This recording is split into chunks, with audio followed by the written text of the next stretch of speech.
जयति हरिरचिन्त्यः सर्वदेवैकवन्द्यः परमगुरुरपेक्षा भक्तिरस्सज्जनानां निखिलगुणगणानां नित्यनिर्मुक्तदोषः सरसजनयनोऽसौ श्रीपतिर्मानदोनः अग्रमं भङ्गरहितम् अजडं विमलं सदा आनन्दतीर्थमतुलं भजे तापत्रयापहम् यस्य वाक्कामधेनुर्नः कामिकार्थान् प्रयच्छति सेवेतं जय योगीन्द्रं कामबाणच्छिदं सदा पूज्याय राघवेन्द्राय सत्यधर्मरताय च भजतां कल्पवृक्षाय नमतां कामधेनवे दुर्वादिध्वान्तरवगे वैष्णवेन्दीवरेन्दवे श्रीराघवेन्द्रप्रवे नमोऽत्यन्तदयालवे प्रणमत्कामधेनुं च भजत्सुरतरूपं श्रीभावबोधचित्पादचिन्तामणिमुपास्महे आसेतो रामधारादेः योगिनो जितवान्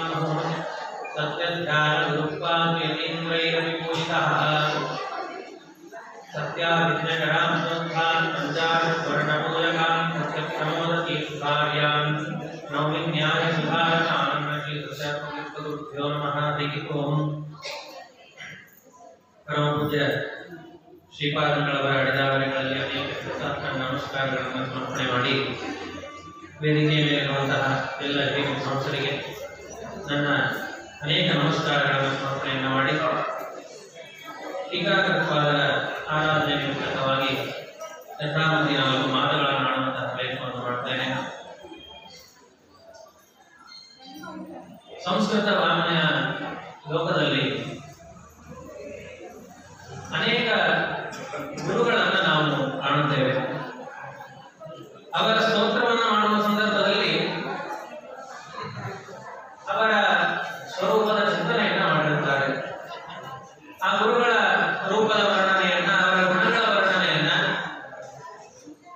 ಲೋಕದಲ್ಲಿ ಮಾಡುವುದು ಖ್ಯಾತಿ. ಆದರೆ ಟೀಕಾಕೃತ್ಪಾದರ ಒಂದು ವೈಶಿಷ್ಟ್ಯ ಅಂದರೆ ಅನೇಕ ಕಡೆಗಳಲ್ಲಿ ಅವರನ್ನು ವರ್ಣನೆಯನ್ನು ಮಾಡ್ತಾ ಅವರ ಮಾತುಗಳನ್ನು ಸ್ತೋತ್ರ ಮಾಡ್ತಾರೆ. ಅವರ ಚರಮ ಶ್ಲೋಕವೇ ಹೇಳುವಂತೆ ಯಸ್ಯ ವಾ ಕಾಮಧೇನುರ್ನಃ ಕಾಮಿತಾರ್ಥಾನ್ ಪ್ರಯಚ್ಛತಿ. ಯಾವ ಟೀಕಾಕೃತ್ಪಾದರ ಮಾತುಗಳನ್ನುಂತಹ ಕಾಮಧೇನು ನಮ್ಮ ಮನಸ್ಸಿನ ಎಲ್ಲ ಅಭಿಷ್ಟಗಳನ್ನು ಪೂರ್ಣ ಮಾಡುತ್ತದೆಯೋ ಅಂತಹ ಟೀಕಾಕೃತ್ಪಾದರಿಗೆ ನಮಸ್ಕಾರ. ವ್ಯಾಸರಾಜರು ಕೂಡ ವರ್ಣನೆಯನ್ನು ಮಾಡ್ತಾರೆ. ಚಿತ್ರೈಃ ತದೈಶ್ಚ ಗಂಭೀರೈಃ ವಾಕ್ಯೈಃ ಮಾನೈಃ ಖಂಡಿತೈಃ ಗುರುಭಾವಂ ವ್ಯಂಜಯಂತಿ ಭಾತಿಶ್ರೀ ಜಯತೀರ್ಥವಾನ್. ಭಾತಿಶ್ರೀ ಜಯತೀರ್ಥವಾನ್ ಗುರುಭಾವಂ ವ್ಯಂಜಯಂತಿ. ಎಷ್ಟು ಅದ್ಭುತವಾದ ಮಾತುಗಳು ಟೀಕಾಕೃತ್ಪಾದರ ಮಾತುಗಳು ಅಂದ್ರೆ, ಲೋಕದಲ್ಲಿ ಕವಿಗಳನ್ನು ವರ್ಣನೆ ಮಾಡುವಾಗ ಒಬ್ಬ ಸುಭಾಷಿತಕಾರನ ಹೇಳಿದ ಮಾತು ಉಪಮಾ ಕಾಳಿದಾಸಸ್ಯ ಭಾರವೇ ಅರ್ಥಗೌರವಂ ದಂಡಿನ ಪದಲಾಲಿತ್ಯಂ ಮಾಹೇ ಸಂಧಿ ತ್ರಯೋ ಗುಣಾಃ ಅಂತ ಹೇಳಿದವರು. ಅಂದ್ರೆ ಕಾಳಿದಾಸನ ಉಪಮಾಲಂಕಾರ ಬಹಳ ಚೆನ್ನಾಗಿರುತ್ತದೆ. ಭಾರವೇ ಅರ್ಥಗೌರವಂ, ಅರ್ಥಗಾಂಭೀರ್ಯ ಭಾರವಿಯಲ್ಲಿ. ದಂಡಿನ ಪದಲಾಲಿತ್ಯಂ, ದಂಡಿ ಕವಿಯ ಕಾವ್ಯಗಳಲ್ಲಿ ಪದಲಾಲಿತ್ಯ ಬಹಳ ಸುಂದರವಾಗಿರುತ್ತದೆ ಅಂತ ಹೇಳ್ತಾರೆ. ಪದಗಳ ಜೋಡಣೆ. ಮಾಹೇ ಸಂಧಿ ತ್ರಯೋ ಗುಣಾಃ, ಮಾಗಣ ಕಾವ್ಯಗಳಲ್ಲಿ 3 ಇದೆ ಅಂತ ಹೇಳಿದ್ರು. ಆದ್ರೆ ಅದನ್ನು ಸ್ವಲ್ಪ ವ್ಯತ್ಯಾಸ ಮಾಡಬೇಕು. ಟೀಕಾ ಗ್ರಂಥೆ ತ್ರಯೋ ಗುಣಾಃ. ಆ 3 ಜನ ಕಾಳಿದಾಸನ ಉಪಮಾ ಏನಿದೆ ಆ ಉಪಮಾಕ್ಕೆ ಉಪ್ಪು ಕಡಿಮೆ. ಅಂದ್ರೆ ಉಪಮಾ ಅಂದ್ರೆ ಸಂಪತ್ತು ಅಂತ ಲೋಕದಲ್ಲಿ. ಅವನ ಗ್ರಂಥಗಳ ಅಧ್ಯಯನದಿಂದ ಸಿಗುವ ಸಂಪತ್ತು ಅಂದ್ರೆ ಅದು ಉಪಮಾ. ಮುಖ್ಯವಾದಂತಹ ಸಂಪತ್ತು ಸಿಗೋದಿಲ್ಲ ನಮಗೆ. ಲೌಕಿಕವಾದಂತಹ ಸುಖಾತ್ಮ ಸಂಪತ್ತು ಒಂದು ಮಾತ್ರ ಸಿಗ್ತದೆ, ಅದು ಕಾಳಿದಾಸನ ಉಪಮಾನಗಳಲ್ಲಿ. ಭಾರವೇ ಅರ್ಥಗೌರವಂ, ಹೆಸರೇ ನೋಡಿ, ಭಾರವೇ ಅಂತ ಹೆಸರು. ಭಾರವೇ ಹೆಸರೊಳಗೆ ಭಾರ ಇದೆ. ಅವನ ಶಬ್ದಗಳನ್ನ ಓದುವುದರಿಂದ ಆ ಗಾಂಭೀರ್ಯ ತಲೆ ಭಾರಕ್ಕೆ ಕಾರಣ ಅಷ್ಟೇ ಹೊರತು ನಮ್ಮ ಈ ದೇಹದ ಭಾರ ಕಡಿಮೆ ಆಗಲಿಕ್ಕೆ ಕಾರಣ ಆಗುವುದಿಲ್ಲ, ಇಲ್ಲಿಂದ ಮೇಲೆ ಹೋಗ್ಲಿಕ್ಕೆ ಕಾರಣ ಆಗುವುದಿಲ್ಲ. ದಂಡಿನ ಪದಲಾಲಿತ್ಯಂ, ಆ ದಂಡಿಯ ಪದಲಾಲಿತ್ಯ ದಂಡ ಅಷ್ಟೇ, ಯಾವುದಕ್ಕೂ ಉಪಯೋಗ ಇಲ್ಲ. ಕೇವಲ ಶಬ್ದಜ್ಞಾನಕ್ಕೆ ಮಾತ್ರ ಕಾರಣ ಆಗ್ತವೆ ಅವೆಲ್ಲವೂ ಕೂಡ. ಲೌಕಿಕವಾದ ಸುಖ ಓದಿದ ಕ್ಷಣಕ್ಕೆ ಏನು ಆನಂದ ಆಗ್ತದೆ, ಅಷ್ಟು ಸುಖವನ್ನು ಮಾತ್ರ ತಂದುಕೊಡುತ್ತದೆ.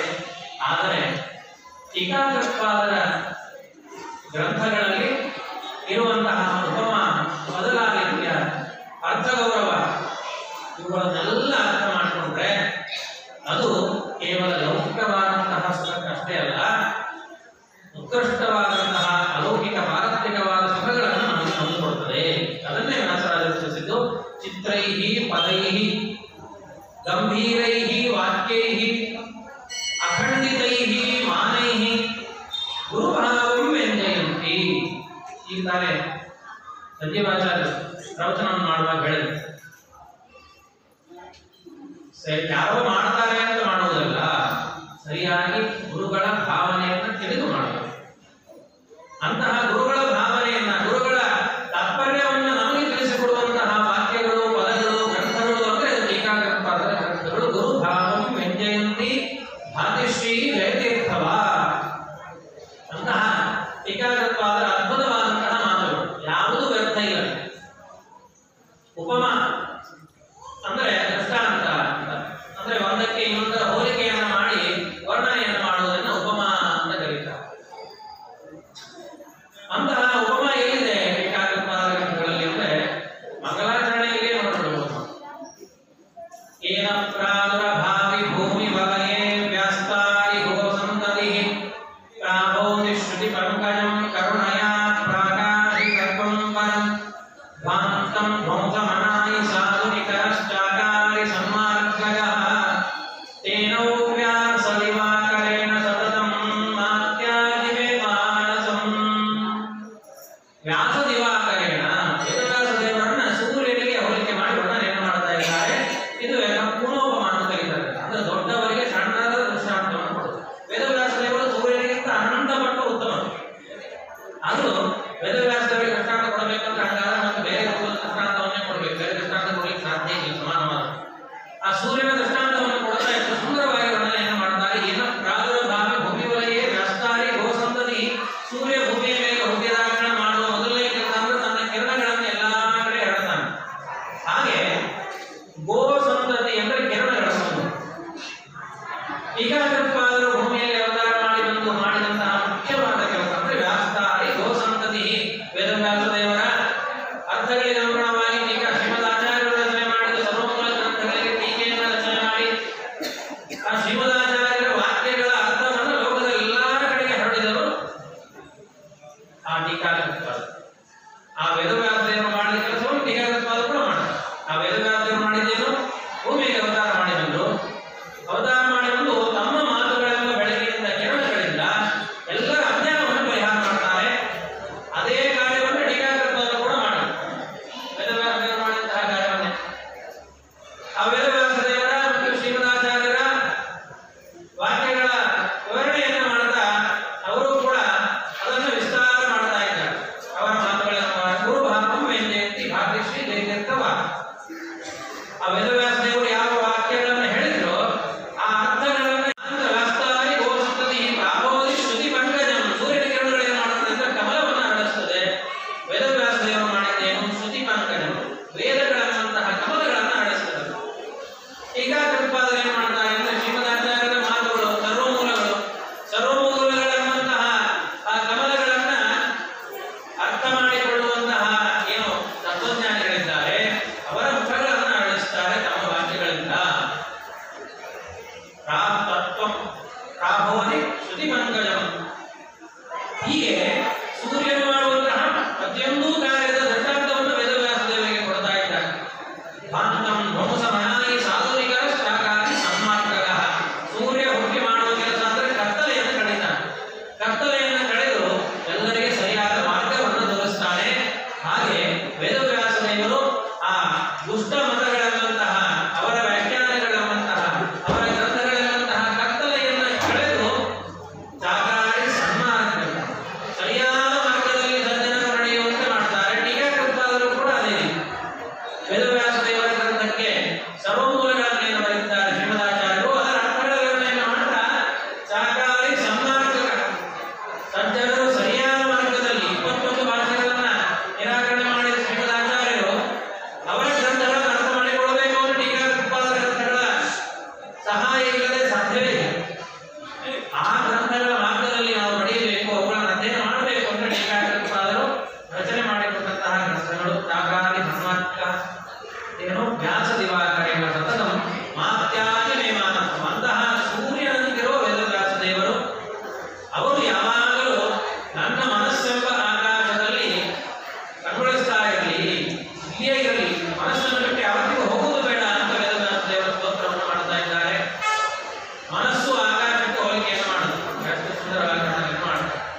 ಅವರು ತಮ್ಮ ಬಗ್ಗೆ ಹೇಳಿಕೊಳ್ಳುವಾಗ ಹೇಳ್ಕೊಳ್ತಾರೆ ಟೀಕಾಕೃತ್ಪಾದರು.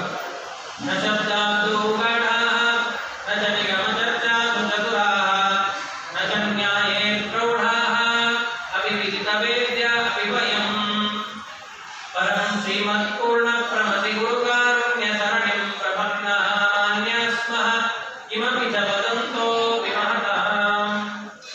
ಅವರೇನು ಹೇಳಿದ್ರು, ನಾನೇನು ಬಹಳ ದೊಡ್ಡವರಲ್ಲ, ಶ್ರೀಮದಾಚಾರ್ಯರ ಸರಣಿಯನ್ನು ಅನುಸರಿಸ್ತಾ ಇದ್ದೇನೆ ಎಂಬುದಕ್ಕೆ ಲೋಕದಲ್ಲಿ ನಾನು ಮಾನ್ಯನಾಗಿದ್ದೇನೆ ಅಂತ. ಮೇಲ್ನೋಟಕ್ಕೆ ಹೀಗೆ ತೋರ್ತದೆ ಅರ್ಥ ಇಲ್ಲ, ಆದರೆ ಜ್ಞಾನಿಗಳಿಗೆ ಅರ್ಥ ಬೇರೆನೇ ತೋರ್ತದೆ. ಪರಮ ಪೂಜ್ಯ ಶ್ರೀಪಾದಂಗಳವರು ಈ ಶ್ಲೋಕಕ್ಕೆ ಅರ್ಥವನ್ನು ಮಾಡುವಾಗ ಬಹಳ ಸುಂದರವಾಗಿ ಅರ್ಥವನ್ನು ಮಾಡ್ತಾರೆ. ಆ ಅರ್ಥ ಗೌರವವನ್ನು ನಮ್ಮಿಂದ ತಿಳಿಯಲಿಕ್ಕೆ ಸಾಧ್ಯ ಇಲ್ಲ, ಜ್ಞಾನಿಗಳಿಗೆ ಮಾತ್ರ ಲಭ್ಯವಾದ. ನ ಶಬ್ದಾಬ್ದೋ ಗಾಢಾಃ ನ ಚ ನಿಗಮ ಚರ್ಚಾಸು ಚತುರಾಃ. ಅದನ್ನ ಹೇಗೆ ಅರ್ಥ ಮಾಡಿದ್ರು ಅಂದ್ರೆ, ನ ಶಬ್ದಾಬ್ದೋ ಗಾಢಾಃ ಇತಿ ನ ಗಾಢಾಃ ಶಬ್ದಾಬ್ದೋ ಗಾಢಾಃ ನ ಇತಿ ನ. ಶಬ್ದಶಾಸ್ತ್ರದಲ್ಲಿ, ವ್ಯಾಕರಣ ಶಾಸ್ತ್ರದಲ್ಲಿ ನಮಗೆ ಪ್ರೌಢಿಮೆ ಇಲ್ಲ ಎಂದಿಲ್ಲ. ನೋಡಿ, ಬಹಳ ಸುಂದರ ಅರ್ಥ ಹೇಳ್ತಾರೆ ಅದಕ್ಕೆ. ಅದ್ಭುತವಾದಂತಹ ಶಬ್ದಶಾಸ್ತ್ರದ ಜ್ಞಾನ ಇದೆ. ರಚ ಬಿಟ್ಟು ಹಿಂದೆ ಹೋಗ್ಬೇಕಲ್ಲ, ನಿಗಮ ಚರ್ಚಾಸು ಚತುರಾಃ ಯಾಕಂದ್ರೆ ಹಾಗೆ ಸ್ವೀಕಾರ ಮಾಡಬೇಕು. ಇನ್ನು ಶಾಸ್ತ್ರಗಳ ಶ್ರುತಿಗಳ ವಿಚಾರದಲ್ಲಿ ಚತುರಾಃ ಉತ್ತಮವಾದಂತಹ ಅದ್ಭುತವಾದಂತಹ ಪಾಂಡಿತ್ಯ ಇದೆ ಟೀಕಾಕೃತ್ಪಾದರಿಗೆ. ನ ಚ ನ್ಯಾಯೇ ಪ್ರೌಢಾಃ, ನ ಇಲ್ಲೂ ಹಾಗೆ ಎರಡು ಕಡೆ ಮುಂದಿನ ನ ಇದು ಒಂದು. ನ್ಯಾಯೇ ಪ್ರೌಢಾಃ ನ ಇತಿ ನ. ನ್ಯಾಯಶಾಸ್ತ್ರದಲ್ಲಿ ಪ್ರೌಢಿಮೆ ಇಲ್ಲ ಅಂತಿಲ್ಲ.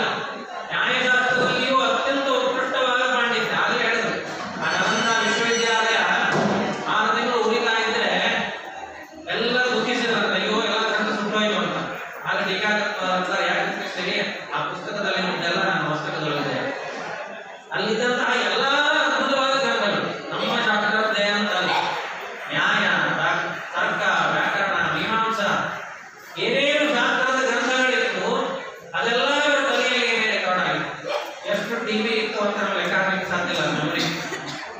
ಈಗ ನಾವು ಅಂತೀವಿ 1 ಟಿವಿ 2 ಟಿವಿ, ಅದೆಲ್ಲ ಟಿವಿ ರೋಗವನ್ನು ಹೋಗ್ತದೆ ಅಷ್ಟೇ. ಅದು ಆ ಟೀಕಾಕೃತ್ಪಾದರ ಜ್ಞಾನ ಅಷ್ಟು ಅದ್ಭುತ ಅಂದ್ರೆ 6 ತಿಂಗಳು ಉರಿಬೇಕಂದ್ರೆ ಪುಸ್ತಕಗಳು ಎಷ್ಟಿರಬೇಕು ಆಲೋಚನೆ ಮಾಡಿ. ಅಷ್ಟೆಲ್ಲ ಗ್ರಂಥಗಳ ಸಾರವನ್ನ ತಲೆಯಲ್ಲಿ ತುಂಬಿಕೊಂಡಿದ್ರಂತೆ.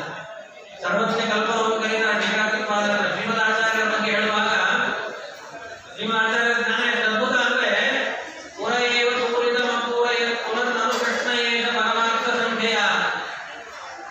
ಆ ಪೂರ್ಣ ತುಂಬಿದಂತಹ ಜ್ಞಾನವನ್ನು ಮತ್ತೆ ತುಂಬಿಸಿರಂತೆ ವೇದವ್ಯಾಸ ದೇವರು. ಅದನ್ನು ಮತ್ತೆ ತುಂಬಿಕೊಟ್ರಂತೆ ಶ್ರೀಮದಾಚಾರ್ಯ. ಪೂರ್ಣ ತುಂಬಿದ್ದೇ ಮತ್ತೆ ತುಂಬಿಕೊಳ್ತದೆ ಅಂದ್ರೆ ಅದೇ ಅದ್ಭುತ ಸಾಮರ್ಥ್ಯ. ಹಾಗೆ ಆ ಸರ್ವಜ್ಞ ಕಲ್ಪರು ಟೀಕಾಕೃತ್ಪಾದರ ಪೂರ್ಣ ಜ್ಞಾನ ಇದೆ, ಅದನ್ನ ಮತ್ತೆ ಮತ್ತೆ ತುಂಬಿಕೊಡ್ತಾರೆ, ಇನ್ನೂ ಹೆಚ್ಚಿಗೆ ತುಂಬಿಕೊಡ್ತಾರೆ. ಅಂತಹ ಟೀಕಾಕೃತ್ಪಾದರು ಅದ್ಭುತವಾದಂತಹ ನ್ಯಾಯಶಾಸ್ತ್ರದ ಪ್ರೌಢಿಮೆಯೂ ಅವರಲ್ಲಿ ಇದೆ. ನಚ ವಿದಿತ ವೇದ್ಯಾವಿವಯಂ, ಬಹಳ ಪ್ರಸಿದ್ಧರು ಅಲ್ಲ ನಾವು ಅಂತಾರಲ್ಲ, ವಿದಿತ ವೇದ್ಯ ಬಹಳ ಪ್ರಸಿದ್ಧರು ಲೋಕದಲ್ಲಿ. ಪರಂ ಶ್ರೀಮತ್ ಪೂರ್ಣ ಪ್ರಮತಿ ಗುರುಕಾರುಣ್ಯ ಸರಣಿಂ ಪ್ರಪನ್ನಾಮ್ಯಾಸ್ಮಃ. ಇಷ್ಟೆಲ್ಲ ಪ್ರೌಢಿಮೆ ಜ್ಞಾನ ನಮ್ಮಲ್ಲಿದೆ ಅಂತ ನಮ್ಮನ್ನು ನೀವು ಪಂಡಿತರು ಅಂತ ಅಂದ್ಕೊಂಡಿದ್ದೀರಿ ಅಂದ್ರೆ ಅದಲ್ಲ. ಮತ್ತೆ ನನ್ನನ್ನು ಯಾಕೆ ಶ್ರೇಷ್ಠ ಮಾನ್ಯವಾದ ಲೋಕದಲ್ಲಿ ಅಂತ ಹೇಳಿದ್ರೆ, ಆ ಶ್ರೀಮದಾಚಾರ್ಯರ ಸರಣಿಯನ್ನು ಅನುಸರಿಸಿ ನಡೀತಾ ಇದ್ದೇನೆ ನಾನು ಅಷ್ಟೇ, ಅವರ ಮಾರ್ಗವನ್ನು ಅನ್ನುವುದಕ್ಕಾಗಿ ಲೋಕದಲ್ಲಿ ನಾನು ಮಾನ್ಯನಾಗಿದ್ದೇನೆ ಅಂತ ಅದರ ಅರ್ಥವನ್ನು ತಿಳಿಸಿಕೊಡ್ತಾರೆ ಪರಮ ಪೂಜ್ಯ ಶ್ರೀಪಾದಾಚಾರ್ಯರು. ಹೀಗೆ ಗಂಭೀರೈಃ ವಾಕ್ಯೈಃ ಅಖಂಡಿತೈಃ ಮಾನೈಃ ಅನುಮಾನಗಳ ಪ್ರಯೋಗ, ಶ್ರುತಿಗಳ ಪ್ರಮಾಣ, ಎಷ್ಟು ಅದ್ಭುತವಾದಂತಹ ಪ್ರಯೋಗಗಳು, ಯಾರಿಂದಲೂ ಖಂಡಿಸಲಾಗದಂತಹ ಅನುಮಾನಗಳ ಪ್ರಯೋಗ, ಅಂತಹ ಶ್ರೇಷ್ಠವಾದಂತಹ ತತ್ವಗಳನ್ನ ಲೋಕಕ್ಕೆ ನೀಡಿದಂತಹ ಟೀಕಾಕೃತ್ಪಾದರಿಗೆ ಎಲ್ಲ ದೃಷ್ಟಾಂತಗಳು ಸೇರ್ತವೆ. ಚಿತ್ರೈಃ ಪದೈಃ ಗಂಭೀರೈಃ ವಾಕ್ಯೈಃ ಅಖಂಡಿತೈಃ ಮಾನೈಃ ಗುರುಭಾವಂ ವಿಂಜಯಂತಿ ಎಂಬುದಾಗಿ ಆ ಟೀಕಾಕೃತ್ಪಾದರ ಶ್ಲೋಕಗಳ, ಅವರ ಗ್ರಂಥಗಳ, ಅವರ ವಾಕ್ಯಗಳ ವರ್ಣನೆಯನ್ನು ಮಾಡುತ್ತಾರೆ. ಅವರ ವಾಕ್ಯಗಳಿಗೆ ಅಷ್ಟು ಅದ್ಭುತವಾದ ಸಾಮರ್ಥ್ಯ ಇದೆ. ಲೋಕದಲ್ಲಿ ವಾಕ್ಯಗಳಿಂದ, ಮಾತುಗಳಿಂದ ಯಾರು ಪೂಜ್ಯರಾಗ್ತಾರೆ, ಆಚರಣಾರ್ಥವಾಗಿ ಅವರು ಪೂಜಿಸಲ್ಪಡ್ತಾರೆ. ಹಣದಿಂದ ಪೂಜಿತನಾಗುವವನು ಹಣ ಇರುವವರೆಗೆ, ಗುಣದಿಂದ ಪೂಜಿತನಾಗುವವರು ಈ ದೇಹ ಭೂಮಿಯ ಮೇಲಿರುವವರೆಗೆ ಸ್ವಲ್ಪ ದಿವಸ ನೆನಪಿಟ್ಟುಕೊಳ್ತಾರೆ, ಆಮೇಲೆ ಅವನು. ಆದರೆ ಜ್ಞಾನದಿಂದ ಪೂಜಿತನಾಗುವ ವ್ಯಕ್ತಿ, ಅವನ ಜ್ಞಾನ ಎಲ್ಲಿಯವರೆಗೆ